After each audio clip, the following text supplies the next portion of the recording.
క్లియర్‌గా ఉంది. క్లియర్‌గా ఉంది madam. Okay sir. Okay sir. Okay sir. PT madam please. Welcome to last day and sixth day of our online induction program, which is sponsored by AICT and ISTE on business intelligence and big data analytics. Today, our resource person, dynamic and young, our HOD and Dr. D. Swati, R. Swati Madam. Ma'am, we all warmly welcome you, ma'am. And ma'am is working as a professor and head of the department in SV College of Engineering. Ma'am has completed the Sri Venkateswara University from PhD on topic of machine learning, deep learning and big data. And ma'am has completed MTech in computer science and engineering from Siddhartha Engineering College and Technology. BTech is completed in computer science and engineering in Sri Venkateswara Prerur College of Engineering and Technology. And ma'am is also a member of IEEE WIE Hyderabad session, and ma'am is qualified in many examinations which is conducted by a government. Prior working in an SV College of Engineering, ma'am has started her career from 2007 to 2013 as an assistant professor in Siddhartha Institute of Engineering and Technology. Later on, she worked in an Sri Vidyaniketan Engineering College as assistant professor. Later, she done an assistant professor job in Praised University in 2014 to 2015. From 2016, currently, ma'am is working as an associate professor in SP College of Engineering. After completion of her doctorate, she has been completed her doctorate in 2019, and she is currently doing as a professor in our college. Ma'am has received many awards, and ma'am has written the many books. One of the book is Basic Guide of Visualization in the Cloud Environment. Awards, and she has received many awards. Variable role in an education service by an Yuva Team Trust, an International Research Award by 2021 by International Institute of Organized Research. And ma'am had contributed many contributions regarding journals and publications, conferences. Ma'am, we warmly welcome you, ma'am. Yeah, thank Hello. you, Preeti. Thank you, Preeti. Yeah, ma'am. Yeah. So, good morning to one and all.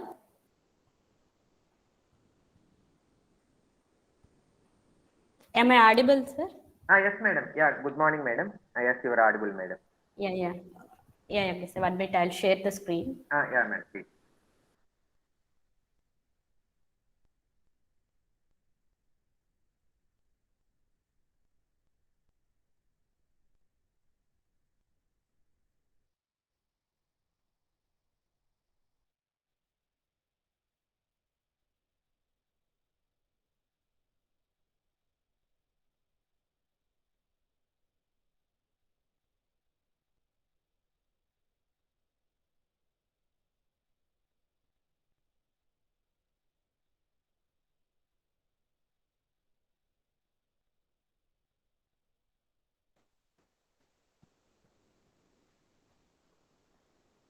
Sir, is it visible, sir?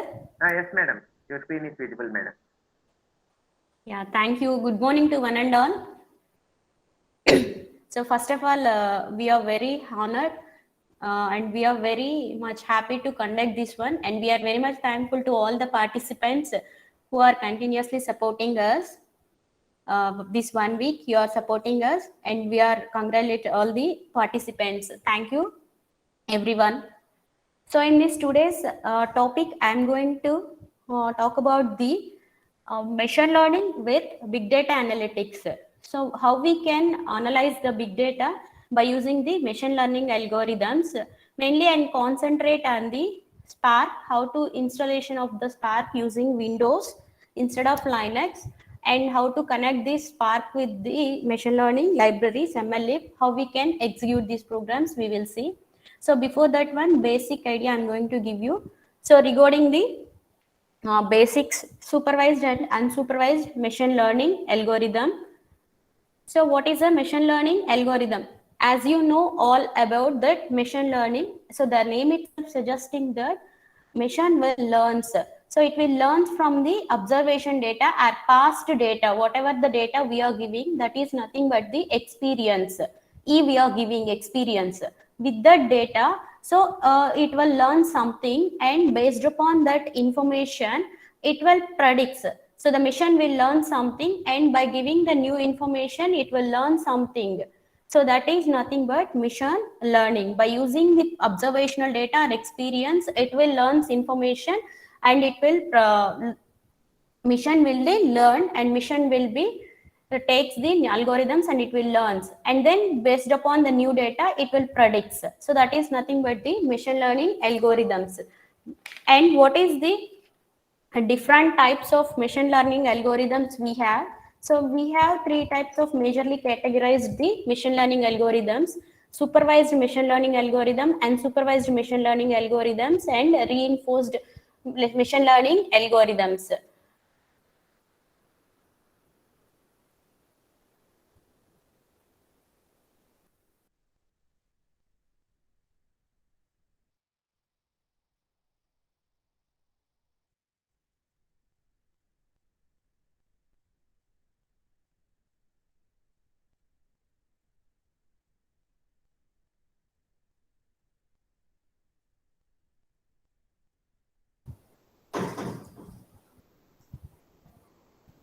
So unsupervised learning is nothing but, so it won't have any answers. The model will not learn from any answers. We don't have any labeled data. So the label of data is not presented. So it must just sense the data by observing themselves. So example here, clustering, grouping some objects. So into two different sets. So that is nothing but unsupervised learning algorithms. And coming to the next one, uh, supervised learning algorithms. Supervised learning algorithms is nothing but, there we have a labeled data. So from that labeled information, it has to classify information. The supervised learning algorithms, the data algorithm learns from the correct answers. So the model created is then used to predict the answers for the new unknown values. So we can train a model for predicting car price based on the car attributes using historical sales data. So already we may have some attributes, car history data. So when it is purchased, year of purchased, the engine types, and some of the different types of attributes we may have. So that and also we may have the labels, whether we can purchase or not, yes or no. So depending upon that label information, we can train the model and we can predict the data. So depending upon the new data and existing data, how we can predict the information. So we have some labels. So that way it is called as supervised. There is a supervisor. So we have some labeled data. So we have some information regarding the output. So based upon that one, the new data will be predicted. So that is called as supervised machine learning algorithms. And for this one, we need to have data, which data set we have. So in that one, we need to divide the data set into training test and testing data sets. So to ensure both the sets are large enough to contain representatives of all the variations and outliers in the data. So what we are caring about, the data set must be selected randomly. So we should not take all the data as the training data set, or we should not take 80%, 90% data as the training data set and 10% as the testing data sets. Likewise, we cannot take the data. So if we take like that, it is more trained data. So we'll get more overfitting of information we'll get. So overfitting data will be getting. The model will be overfitted. So training or testing is a great way to guard against of overfitting. So and so maybe your sample sizes are, if we take too small size, then our model will becomes the underfitting. So we should not take more size of data, or we should not take sample sizes too small, so that our model will becomes either overfitting or underfitting.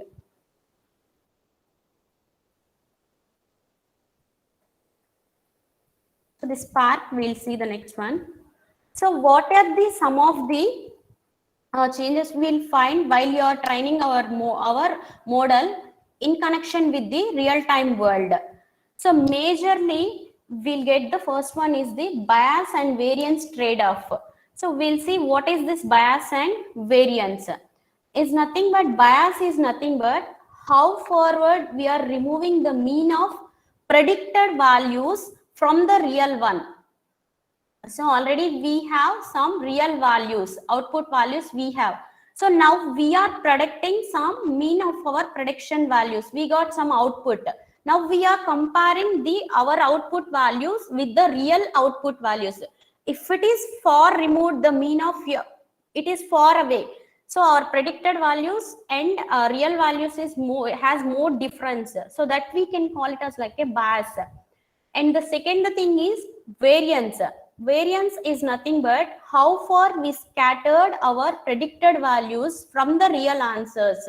So when the data set is placed, so the data is placed, it is scattered so much differently. So then we can call it as a variance is much high variance. So see here, we have 4 diagrams here. So in these 4 diagrams, so in the first one, so the center is the mainly predicted values. So this one is inside the values. This is called as bias values. Here it is bias, which means it is the red inside the red circle representing the actual real values. This is predicted values. The next line dotted representing in the white circle, that is the predicted values. Then now mean values, nothing but difference between these real values and the predicted values is less. So here we can tell that here it is consisting of the low bias. And but coming to this, the outside the data is nothing but the data points which we placed here. So these points are scattered very there and here and somewhere. So these all the data points are scattered. So now we can call it as a high variance. The first diagram represents high bias and then high variance. So coming to this second one, here we have it is the red point inside the circle is the red point is the representing real values. So the mean, all the data points are represented far from this real answers. So we have high bias. So we have high bias. But the data is not scattered so much in different areas. It is placed in one place only. So we have less variance. So here we have high bias and then less variance. So coming to the third one. So here we have mean is more between the real values and it is scattered data point somewhere here also. Very outer circle also it is consisting of the data points. So real values is inside red circle. So mean is high. So we have high bias and the different values also scattered. So high variance. We have high bias and high variance. Here high variance and then low bias and high variance in second one. And coming to the fourth diagram, it is low bias and low variance. So the answer, the real values what we calculated all is presented within this red circle itself. And also the points are not scattered so much. It is also placed in one point also. So likewise. So all the information is presented in low and high variance. Bias and variance both contribute to the error of our model. So while you are taking or while we are building the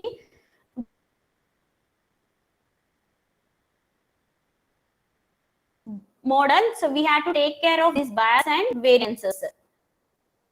So often we need to choose the bias and variance. So this bias will contribute to the error. So error is equal to bias square plus variance. So a complex model will have high variance and low bias, and two complex model will have low variance and high bias. So but both may have the same error. So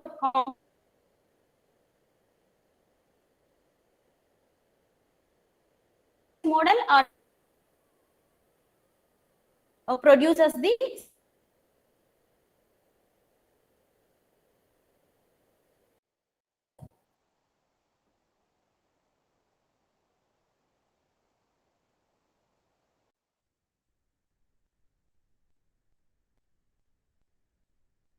avoid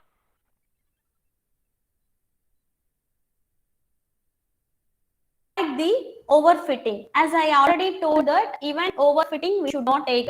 When you are building our model or in real time mode, we'll face one of your model. We have to take care of all these points. So next one, avoiding the over. So by using one method, k-fold trans validation, we can avoid overfitting. So the overfitting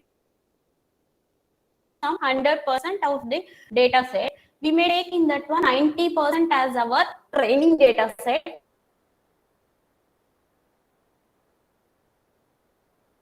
and 10% as our test data set. So what happens? It is trained for that 90% of data. So it will becomes overfitting. So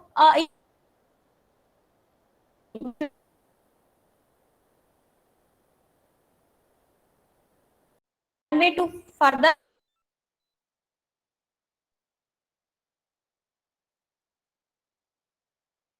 into care for the test data set. So first we'll train on the combined remaining K-1 segments and measure their performance against the test sets.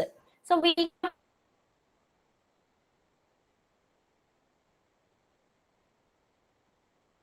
in that one we can tenfold suppose one we can test for when we can assign for the result for the we are assigning for the train data set. So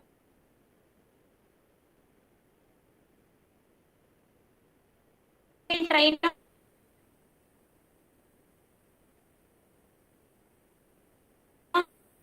will prevent from the overfitting of the training or testing splitting. Likewise, we can use the k-fold trans.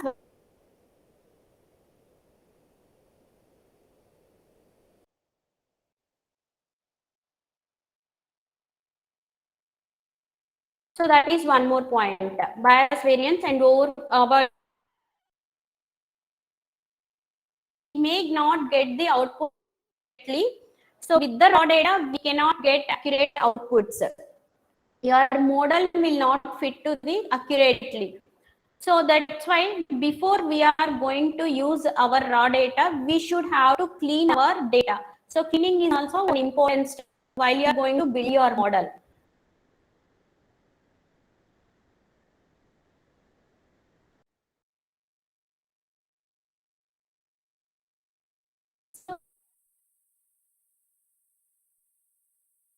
Maybe outliers might be presented, missing of data might be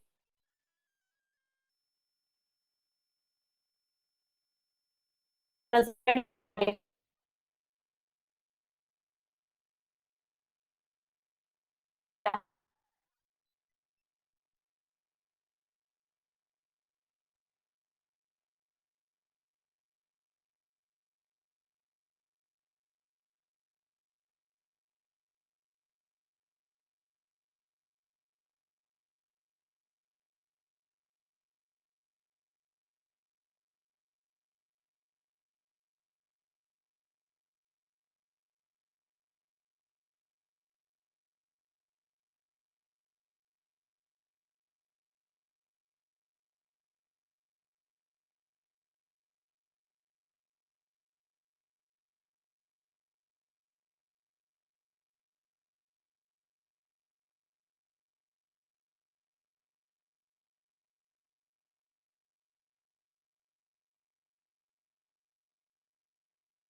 Madam, now okay, madam.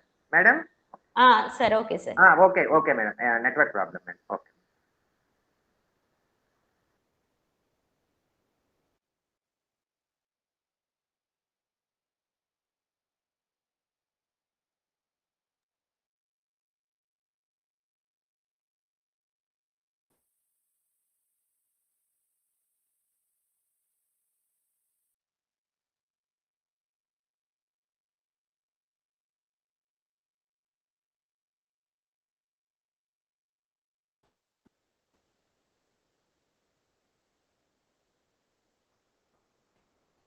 Okay. So inconsistent of data. With the inconsistency of data also we have huge problems. So we may have the different people might try different ways. So that is also inconsistency of the data. That one also raises the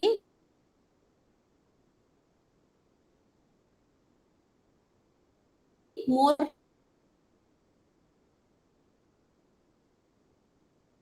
huge problems. So and variations in the formatting will also consisting of the huge problems in the raw data. So that's why we should have to clean our data. So the normalizing the numerical data. So whether we can compare these two models or not. If our model is based on several numerical attributes, we can compare or not. So for example, ages may be ranges from 0 to 100 and incomes from 0 to billions. Some models may not perform well when different attributes on very different scales. So at the time, it can result some attributes counting more than others. So at the time, bias in the attributes can also be a problem. So because of this one, we should have the normalizing of the data. And then billing of the outliers data. Sometimes it is appropriate to remove outliers from our training data. So why we have to doing this? So for example, in collaborative filtering, user who can rate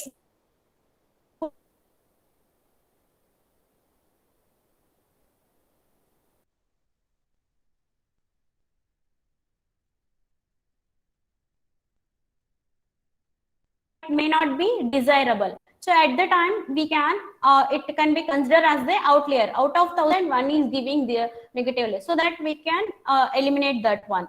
So that is outlier. And also another example, if we have some weblog data, so outliers may present bots or other agents that should be discarded. But if someone really wants to mean income of some US citizen, for example, done tons of just because you want to do that one. And also we can have the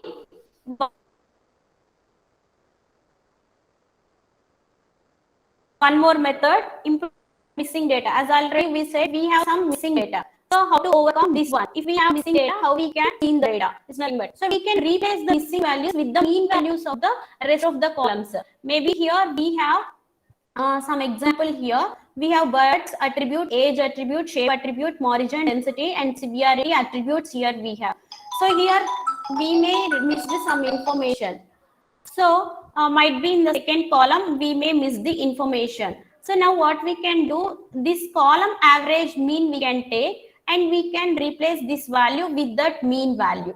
So that the thing we can do, mean replacement is one of the technique for replacing of the missing data. So, so it is fast and easy. It won't affect mean or sample size of overall data set. So, but it also has, instead of mean also, we can replace it with the median also. So median may be a better choice when so when we will prefer the mean, when the outliers are present. So we have outliers information, more outliers. At the time we can choose the median instead of mean. And also we may go with the one more technique, dropping technique. So if not many rows contains missing data, so we may go for the dropping those rows does not bias our data. If it is not biasing our data, so that we can drop that rows. If it is not reflecting our model, so we can go for the dropping technique. But it is never going to be a right for best approach. But dropping of rows, this technique will not be that much effective. And also we can go for the machine learning techniques. By using KNN and deep learning regression techniques, we can replace the missing data. And the next one also, handling of the unbalancing data. So we had seen trading of bias and variance and normalizing the data, and we are seeing handling of the unbalanced data. So we may have some positive classes and negative classes is nothing but in the output label, we may have or no like this, and we may have some positive data and negative cases. So if we have more discrepancies between these positive and negative classes, then it is called as the unbalanced data. So we have discrepancies between these positive classes and the negative cases. For example, in fraud detection, fraud is rare and most rows will not be fraud. So this is an example when in the fraud detection. So this is also one of the, so we had to balance the data also. So more number of positive cases only we should not take, while that we are considering that it is considering of more positive cases or considering of more negative classes, we should not go. And oversampling should not be done, undersampling also should not be done. So these are things we have to consider when we are going for building of a model. These are the things we have to consider.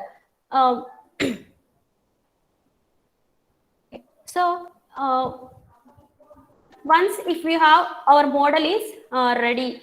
So now I'm going to, this is the basics for fitting of a machine learning model. I told for just for information. So now if you want work with the big data and we have to process this big data by using the machine learning algorithms, different types of machine learning algorithm by using supervised and unsupervised machine learning algorithms. If you want to find the information on the big data, so you know that big data, so we may have different types of information like audios, videos, images, different types of informations we may have big data. So if you want to process that one, already we have some tool or framework called Hadoop framework for processing of the big data. And after that Hadoop, same the Apache Software Foundation itself has been introduced this Spark. So we'll see about why we moved from Hadoop to Spark and how to install on the Spark. We can install on Linux, Mac OS and Windows operating systems. Generally, we'll go with the Linux operating systems. Here I'm showing the Windows, how to we install that one using in Windows. What are the steps we have to follow for installing of Spark on Windows?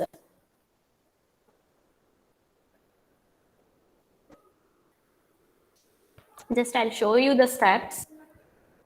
So these are the steps we have to follow to install the Spark on Windows. So to install the Spark on Windows, mainly we should have Java, Python. Here we are preferring Python. So we know that one Spark is based on Scala. So inbuilt is there. So by using Scala, we can run this programs and all. But Python, we are preferring. It has some less syntax, some small programs we can run. And also we have predefined libraries. So that's why we are preferring the Python. Even that one also Spark runs on Scala, Scala runs on the Java. So we should have to install the JDK and then we have to install Python and then we have to install pre-built version of the Spark. And we have to do some small changes in configuration file, log4j.properties file. We have to do some small changes to that one. And we have to add these variables to the environment variables. And also we have to set some paths here. And we need to install winutils.exe file. This file we have to install because we are installing on Windows. If it is Mac, we don't want, and remaining Linux, you don't want to use this one. So we are installing on Windows, so we need to install this winutils.exe. So that we have to use because we are installing our Spark on the Windows. So we'll see some basics on Spark. So here, pretty much of the same, but look out to set environment variables, and here also winutils exist, not need to, of course, if it is some other OS or something. So what is a Spark? So generally, when we are seeing this one, so we'll get an answer of a fast and general engine for large scale data processing. It's a fast and general engine for processing of large scale data. So it is a Spark Wilton. So, but it's a framework for processing large amount of data and it manages the distributing the process across clusters. So we may have a number of clusters and even processing and distribution, managing of the distribution across the network will also done by the Spark itself. Basically, the Spark loads the data into large objects called RRD. So it's nothing but resilient distributed data set, and automatically performs the operations, transformations, actions based on RDDs. So and automatically and optimally spreads across the networks. The Spark itself automatically and optimally spread the processing across the networks. It is a scalable. So first, so it's a Spark is a scalable. So first we'll write the driver program. So by we write a driver program using Python script here we are preferring. So by using Python script, we'll write the program. So within this library, the Python script will write in this Spark context. This consists of the Spark context, then it will be moved to the cluster manager. From here to cluster manager, it will move. So and individual for each and every one, individually we'll have an executor, caches and tasks what we are going to perform. So it manages all the resources with the help of Spark context and cluster manage on each individual, and it has an executor, cache and task. So just we have to write the HLL Python script, that's high level language Python script we have to write, that's it. And the Spark will take care of the spreading the process across the cluster. We no need to work on that one. So that is the Spark.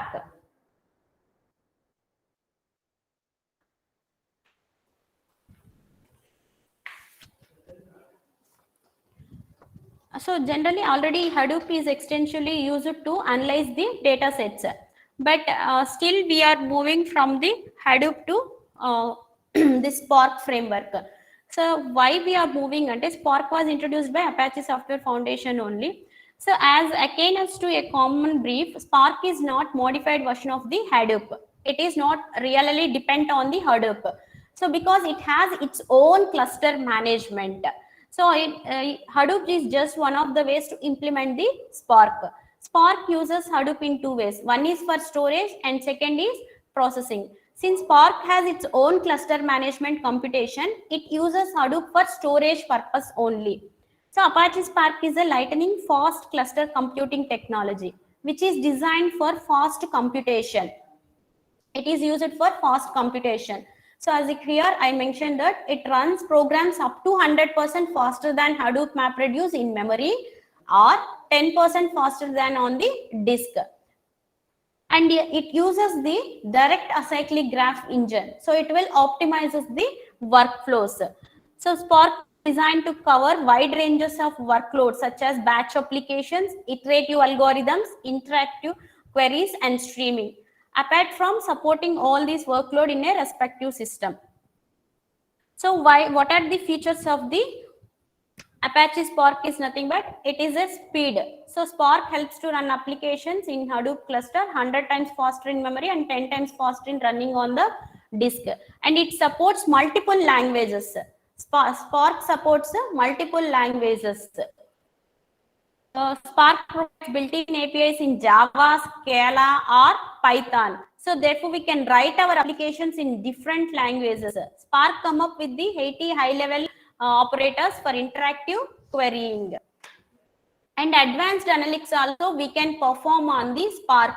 Spark not only supports map and reduce, it also supports SQL queries, streaming data, machine learning and graph algorithms also. And it is also supported by many companies, Amazon, eBay, Groupon. So all these also using this Spark. So it's not that hard. So coding, we can code in Python, Java or Scala. So coming to the components of the Spark. So what are the different components presented on the Spark? So we have, we can build this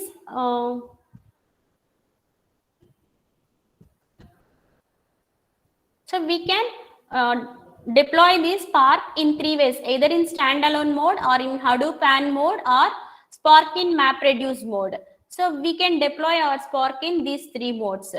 Standalone mode is nothing but Spark standalone deployment means Spark occupies the place on top of the HDFS. HDFS is Hadoop distributed file system, storage on the Hadoop. and space is allocated for HDFS explicitly. Here Spark and MapReduce will run side by side to cover all the Spark jobs on cluster. In one itself we are placing. It is a standalone mode. And coming to the second method, Hadoop AND method. Hadoop AND deployment means simply Spark runs on AND without any pre-installations or root access required.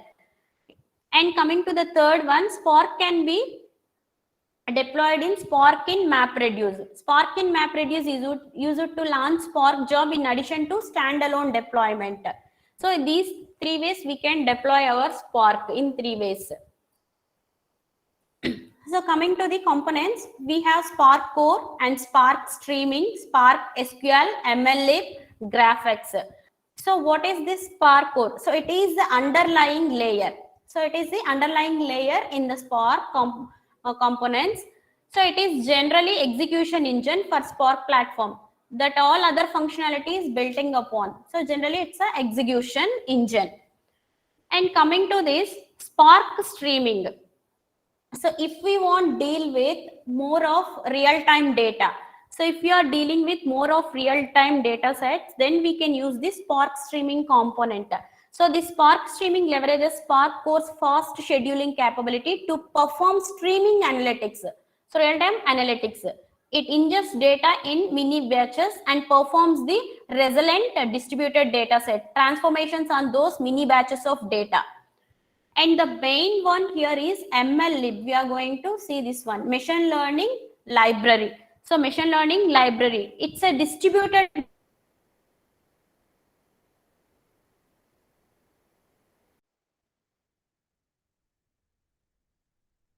framework above this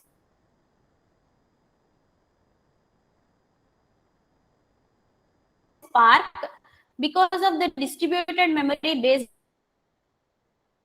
I think you might be learn different machine learning analysis. So we can all these machine learning algorithms we can perform on this MLlib based on.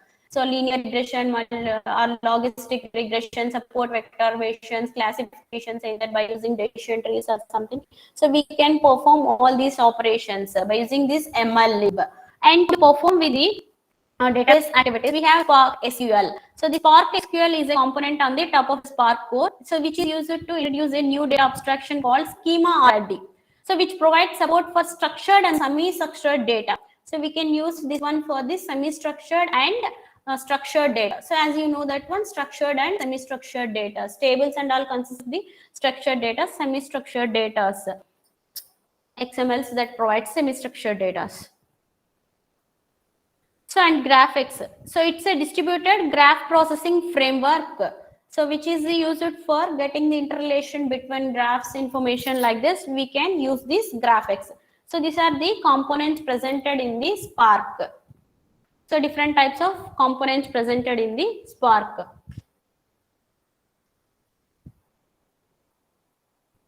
So already I told that why we choose this Scala. So already Scala Python, already Scala is presented. So no need to compile, manage dependencies, and we have less coding overhead. So already we may have some little bit idea on Python. No need to again stuff of learning of the new language. But while you are writing in the Spark, almost we'll get the same syntaxes of Python and Scala. So coming to the Scala is probably more popular choice with this Spark because Spark is built in Scala. So coding in the Scala is native to the Spark. Already it is built with the Scala. So it has new features, libraries. So but Python and Scala looks very similar in Spark. See here. So to perform the square numbers within a data set. So here we are taking parallelize method. So we have taken one list. So and this will be by using map function, and we are lambda is a inline function. So by using this one, we are squaring the data, and the values will be pressed in squared. Same we may get same like syntax in Scala also. So we may not get that much difference syntaxes. So that's why we can go with even Python also. So coming to the next one, in this Spark, this resilient distributed data set plays a major role. So is a fundamental data structure of a Spark. So it is a fundamental data structure of a Spark. It is an immutable distributed collection of objects. So you know that one, mutable and immutable, we cannot change. So immutable distributed collection of objects. Here we have three keywords in this one: resilient, distributed, data set. Data set, we know that one, it consists of some rows and columns. It may have some information like table. In the table we may have some information, so that is nothing but the data set. So here we go with what is the resilient and distributed. So each data set in RDD is divided into logical partitions. So we have divided our data into the logical partitions, so which might be computed on different nodes of the clusters. So these RDDs can contain any type of Python, Java or Scala objects. So including user defined classes also might be consisting. So formally, an RDD is a read-only partitioned collection of records. RDDs can be created through deterministic operations on either data on stable storage or other resilient data sets. So it is a fault-tolerant collection of elements that can be operated in parallel. So we can create our RDDs in two ways. First one is parallelizing an existing collection in our driver program, or else referencing a data set in an external storage system. So in these ways we can create our RDDs.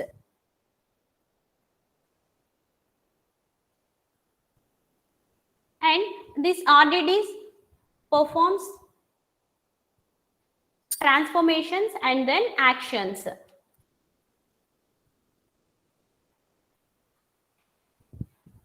And the next one is the Spark context. So this is nothing but the driver program that is created by ourselves, as already we showed in the diagram here. So driver program, so that is nothing but the Spark context. In this one we will write our driver program, and it is responsible for making the RDDs resilient and distributed.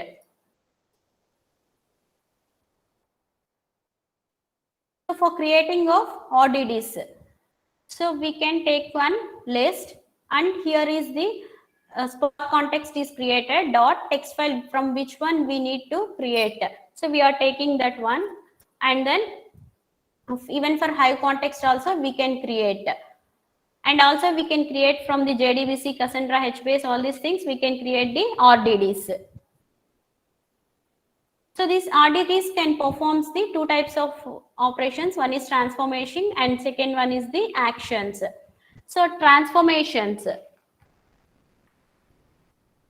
So like we are transforming data from one type to another type. So transformations. Here we can perform the map. So it will return a new distributed data set formed by passing each element of the source through map function. And the filter function, it will return a new data set by selecting those elements of the source of which function returns true. So filter, if we want to collect some information based upon some conditions, we can go with the filter. And some map partitions within index, union, intersection, distinct, group by value, sample,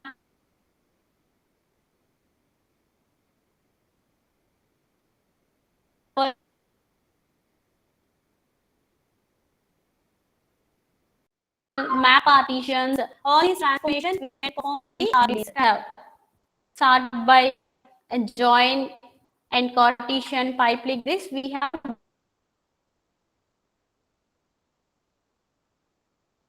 different types of transformations.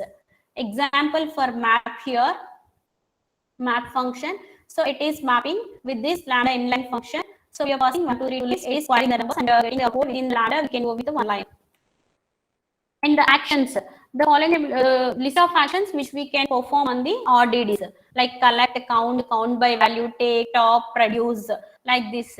Top will use the top rows, like head. We'll use in some languages head will use the top values. Likewise, top here gives the, in the data set we get the top rows values. and count how many number is there and count by value. So these are the different actions we can perform. Reduce function aggregate the element. So the major one and important one is the reduce one. So it will aggregate the elements of the data sets using a function. The function should be commutative and associative so that it can be computed correctly in parallel. Collect. So it returns the collect. It returns all the elements of the data set as an array at the driver program. So this is usually useful after a filter or other operations. So after performing filter operation, it might be useful. And count returns the number of elements in the data set. Take n returns the, depending upon if you pass n, that many number of elements will be returned. So take. And we may have take sample, take this one, and for each like this we can have. And this RDD, this one is a Spark is a lazy evaluation. So nothing will happen until unless an action is called. So in your driver program, until an action is called, nothing will be happens.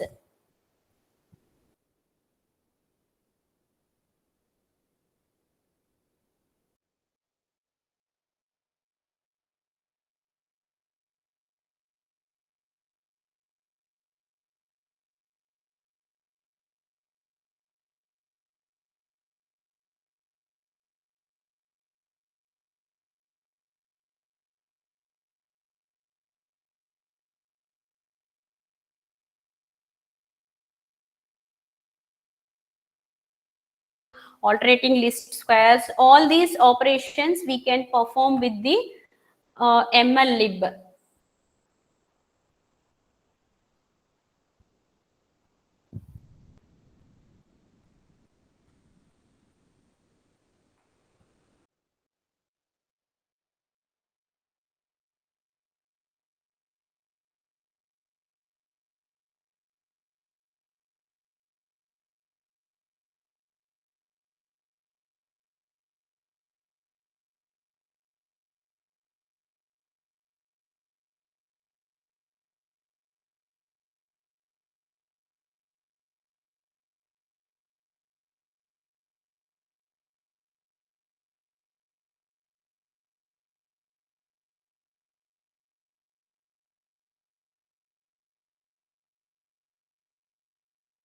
So for installing of Spark on Windows,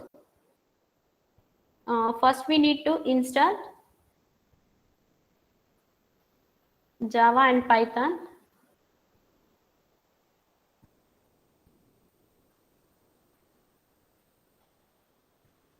So I think Python, by using anaconda.org, we can install the Python.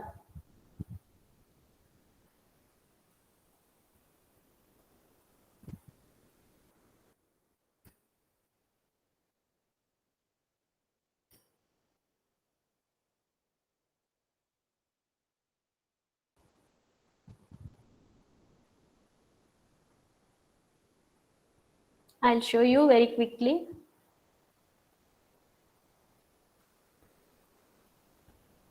So here by login, we can download the Anaconda packages. So we can install this Anaconda Python. So already we installed. We have to click on the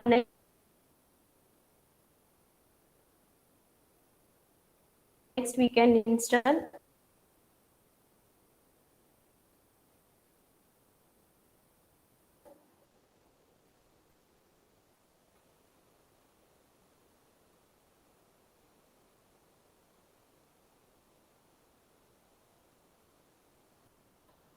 After that one, we have to install Java. If it is already there in your systems, no need to install of this one. So otherwise, we have to install JDK.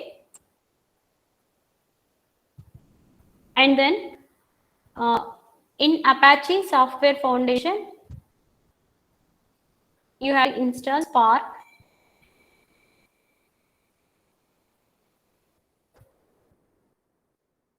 Spark.apache.org. They get started and download.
from spark.apache.org, you have to download the Spark.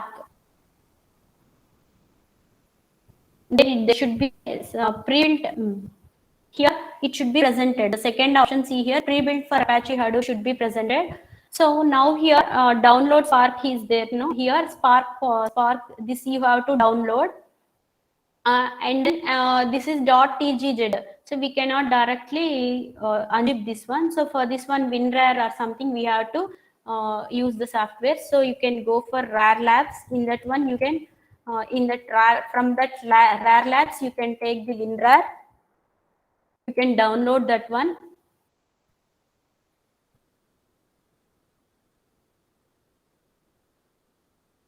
So see here, downloads is there. So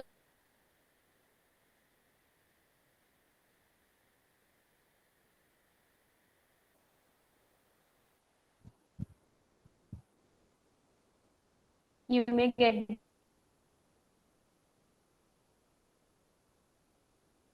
the WinRAR.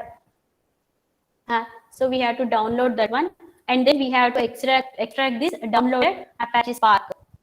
And see here, if it is 64-bit or 32-bit, based upon your configuration, you have to choose. I choose the 64-bit. So we have to download this one, either 64-bit or 32-bit one. And after downloading of this, then you can go for the extracting of this downloaded Apache software. So otherwise we can't do that one because it is a .tgz file. So that's why we have to do this one. So after completion of this one, you have to mostly we'll place all our softwares in C data type, C colon or C drive. So you create one Spark folder like this. You create one Spark folder, and all the files what you have extracted, all that one you copy and paste in this Spark folder. So you have to do this one, and then after that one, there is a see here, there is a second component called configuration file. You have to open this configuration file, and this log4j, is it visible? Is it visible?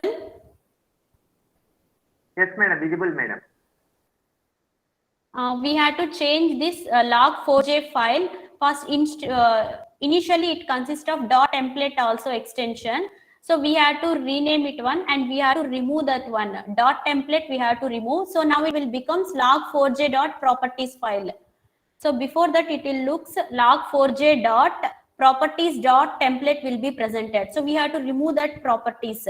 Now it will become, we have to remove the template. Now it will becomes properties file, log4j.properties file.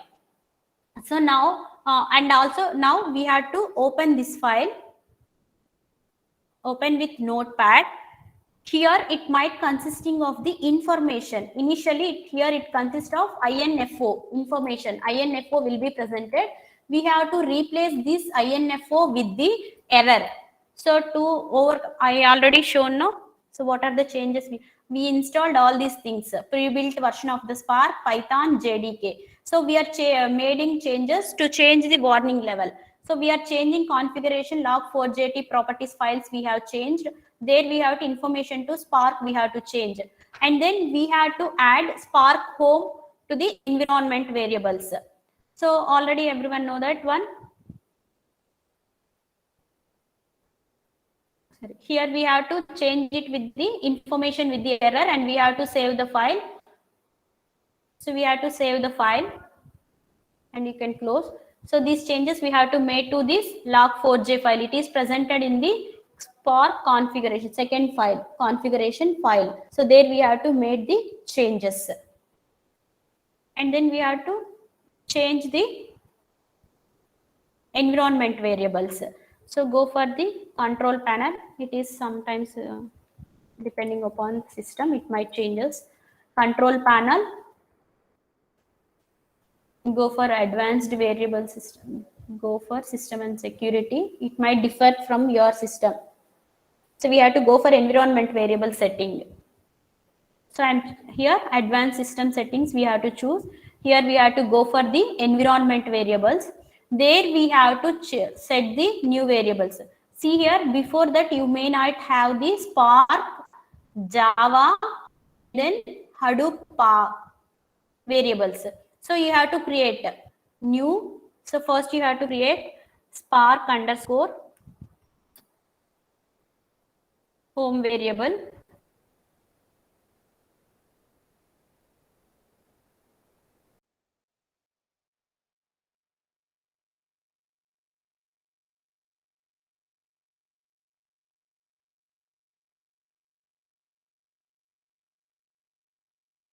More variable for Java also. So new, you have to create Java underscore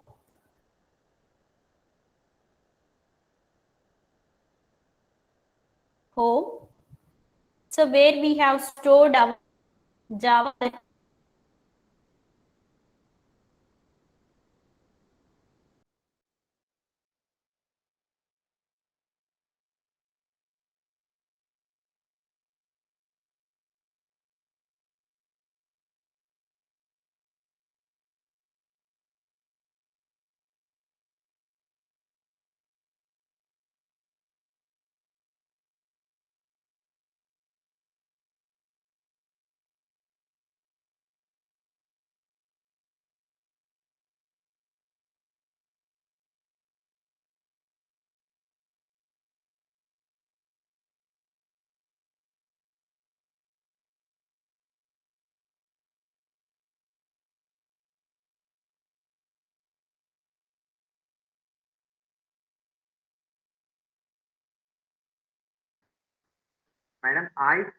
madam voice రావట్లేదు, ఒకసారి చెప్పేయండి madam.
చెప్పండి. Sorry for inconvenience due to network issues. Ah. Okay, so likewise we can download and we can execute we can download the Spark software on Windows. I thought to show you the execution, but it's due to some network issue I cannot show now. So if you have any doubts and if you want download or if you want to download that one on Windows, if you have any doubts, you can contact me at any time. So we have information on that one. So we'll share all the things. So and thank you everyone. Thank you participants for patient listening. Now I request all the participants meet at 11:45. We'll meet on the same Google Meet for valedictory function on 11:45. Same link. Please be on the same link. Within 15 minutes we'll start the valedictory.